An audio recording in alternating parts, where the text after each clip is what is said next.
हरे कृष्णा, राधे राधे। कैसे हैं आप सभी? सभी का स्वागत है मेरे चैनल पर। तो आज हम अपने लाला की दिनचर्या बताएंगे और आज है योगिनी एकादशी। तो चलिए आप लोग को हम दिनचर्या बताते हैं। तो हम अपने लाला को धीरे से घंटी बजाकर और उठा लेंगे। हम उनको मंत्र से भी उठा सकते हैं, उनको भजन भी गाकर सुना सकते हैं। तो आप मंत्र का भी उच्चारण कर सकते हैं, आपको मंत्र मेरे चैनल पर मिल जाएगा।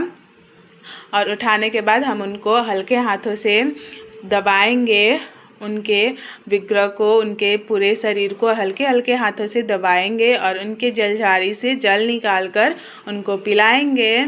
जल पिलाने के बाद हम उनको बाल भोग भी कराएंगे। बाल भोग में आप दूध, दही, मक्खन और मेवे का भोग लगा सकते हैं। सुबह सुबह लाला को दूध अर्पित अवश्य करें। दूध उनको पिलाना अति आवश्यक है।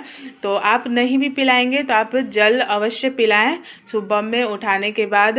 और उसके बाद हम अपने लाला को उनके आसन पर विराजमान करेंगे और जो उनकी बेड है, उनकी शयन शैया है, उसको हम साफ़ करेंगे, उसको हटाएंगे और उसके बाद हम वहाँ के फर्श को अच्छे से साफ़ कर लेंगे हैंकी के माध्यम से।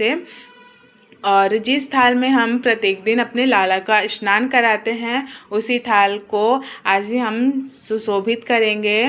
और उसके बाद थाल में स्वास्तिक बनाएंगे। स्वास्तिक बनाकर अपने लाला को विराजमान करेंगे और थोड़े से पुष्पों से उनका श्रृंगार करेंगे, पुष्प अर्पित करेंगे। उसके बाद हम उनको तुलसी दल अर्पित करेंगे। तुलसी दल अर्पित करने के बाद आप उनकी पंचामृत स्नान भी करा सकते हैं। आज योगिनी एकादशी है तो पंचामृत स्नान कराइए या फिर सुगंधित जल से स्नान कराइए। तो हमने यहाँ पर सुगंधित जल से स्नान कराया है। और उसके बाद हम उनके विग्रह को अच्छे से पोंछ लेंगे। उनके विग्रह पर एक भी जल नहीं रहना चाहिए।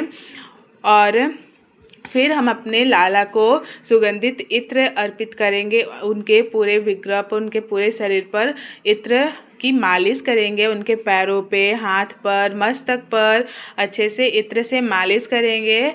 और आज हम ये पीले रंग के और पिंक कलर के कॉम्बिनेशन का हमने ड्रेस बनाया है, घर पर ही बनाया है। तो ये आज अपने लाला को हम श्रृंगार करेंगे इसी ड्रेस से। तो आप लोग देख सकते हैं लाला कितने प्यारे लग रहे हैं श्रृंगार के बाद।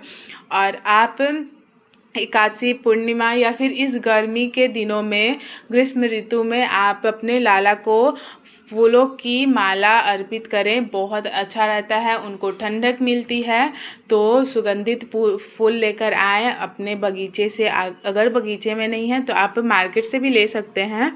और उसके बाद हम अपने लाला को फूलों की माला अर्पित करेंगे, उनके केश लगाएंगे और उनकी मोर मुकुट, मोर छड़ी उनके हाथ में देंगे, उनके बंसी को देंगे, थोड़े से फूल अर्पित करेंगे। ये सारे पुष्प हमारे लाला की बगिया की है।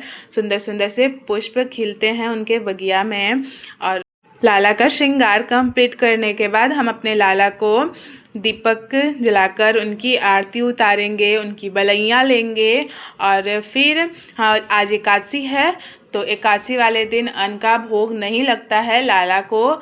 तो हम यहाँ पर फल, मेवे और साबूदाना खिचड़ी का भोग लगाएंगे। यहाँ पर मीठे साबूदाना खिचड़ी बनाया है और भोग अर्पित करने के बाद हमें घंटी अवश्य बजाना है, क्योंकि घंटी बजाने से आपके घर में जितनी भी नकारात्मक ऊर्जाएं हैं वो दूर होती हैं। तो अपने पूजा घर में घंटी अवश्य बजाएं। और हमारे तरफ तुलसी जी बहुत ज़्यादा हैं तो हम अपने लाला के पास तुलसी जी रखेंगे। और एकादशी वाले दिन आप 108 तुलसी जी के दल को रख सकते हैं। उसके बाद हम अपने लाला को कपूर की आरती दिखाएंगे और फिर हम सब लोग मिलकर नाम जाप करेंगे, फुल फैमिली के साथ आरती करेंगे, नाम जाप करेंगे।